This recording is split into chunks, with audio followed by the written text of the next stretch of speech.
Now for our story. It was early evening at Aunt Mary Lane's farm on Willow Road.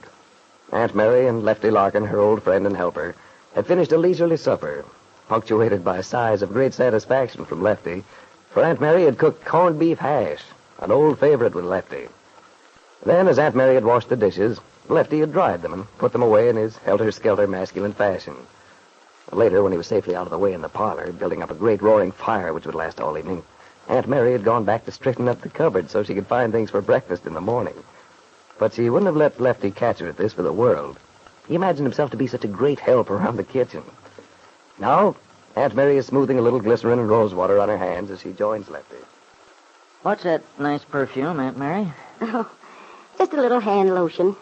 This cold weather makes my hands rough. Smells nice. Mm-hmm. I've used it for years. Oh, that's a lovely fire, Lefty. Thanks. What are you chuckling about? I was just remembering when Peggy was in high school. How the kids all used to congregate here and popcorn in the evenings. Oh, yes. Will you ever forget the toasted marshmallows? Things used to seem sticky for days, no matter how much I cleaned. Those were happy times. Yes, they were. Well, there goes the 7:15, right on time. Guess I better wind my watch. How's that watch of yours running, Lefty? Perfect. Gosh, I don't know what I'd do without this old timepiece. It's almost as much a part of me as my two hands. I'll never forget the Christmas Peggy gave it to you. Neither will I. It completely floored me. Let's see, that was in... Well, I guess she was 13. Poor kid. She must have saved her allowance for months and months. Yes.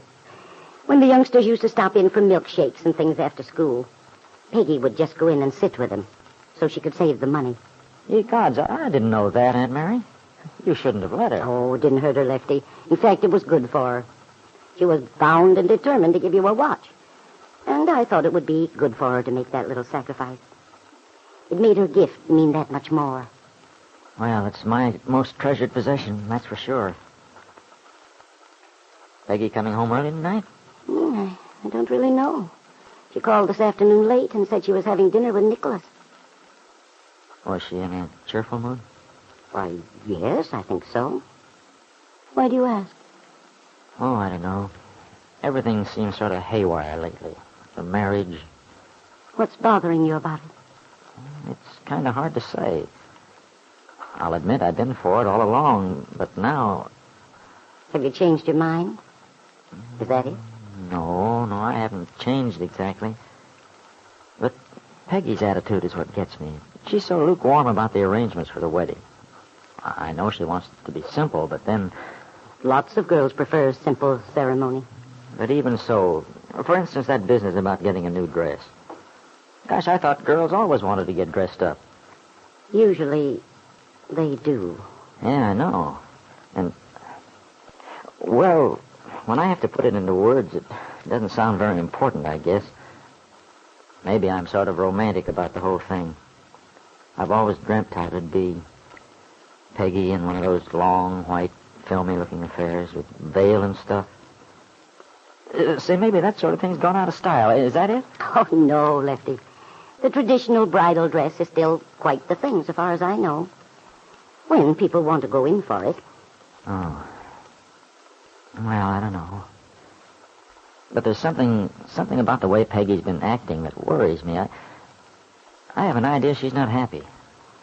Well, perhaps you're right. But the point is that Peggy thinks she's happy. Thinks she is? And you think she's not? Well... Then I was right. You see, Lefty, Peggy made up her mind about something. And she's determined to go through with the marriage, regardless of how she feels in her heart. Oh, you're thinking of Bill Meade again. You still think Peggy's in love with the boy, don't you, Aunt Mary? I'm afraid I do. Well, considering that's the way you look at it, I must say you're mighty calm. Well, Lefty, I'll tell you. I have a funny premonition about this plan Peggy and Nicholas have. I just have a feeling it may not go through. Something may change. But how can it? If, as you say, Peggy's set on the idea. Well, I have a feeling Nicholas may break the engagement. Nicholas? But why? He wants to marry Peggy. He's told me so many times. No, but you see, Lefty, Nicholas is in love with Peggy. Well, holy smoke, I should hope so.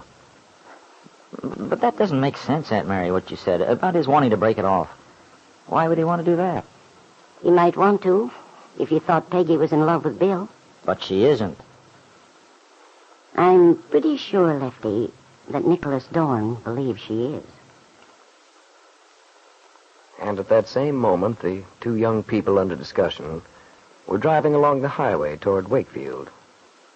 They had had a very pleasant dinner, and afterward had danced a few times to the music of the cafe's jukebox.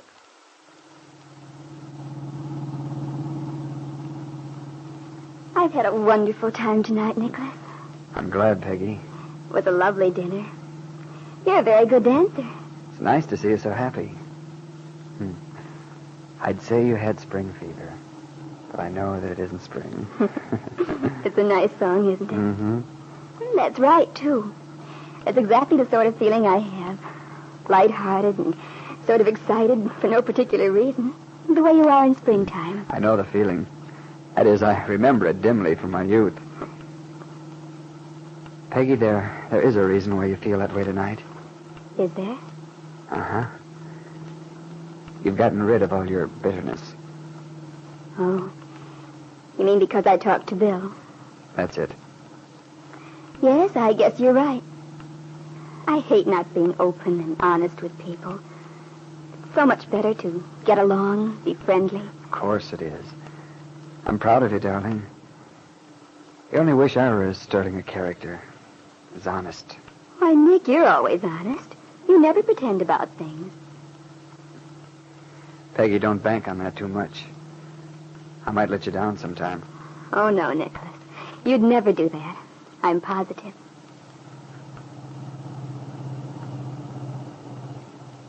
Nicholas, Yes, darling? before we started out this evening, when we were at the hotel, you said you had something to tell me.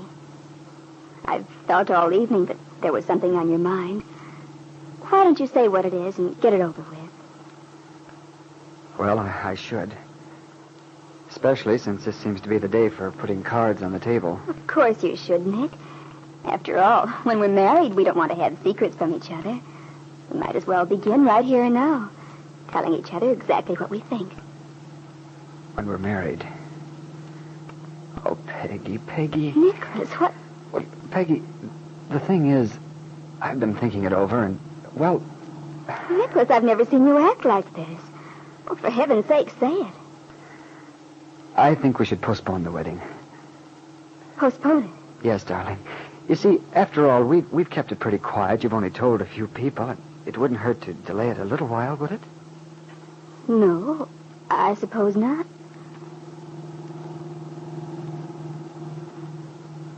Nicholas, I don't quite understand. Is it because of Julie? No, darling, it's certainly not. Then why? Because of you, Peggy. Oh. Well, of course, Nicholas, if you changed your mind, if you don't want to marry me... Don't say that, Peggy. Don't even think it. You see, darling, it's because I want to too much. Postpone the wedding. No. Nicholas Dorn was much too honest with himself not to admit that he'd made a compromise he had no right to make. Since he knew very well that Peggy was in love with Bill Meade, he ought to have stepped out of the picture completely and finally.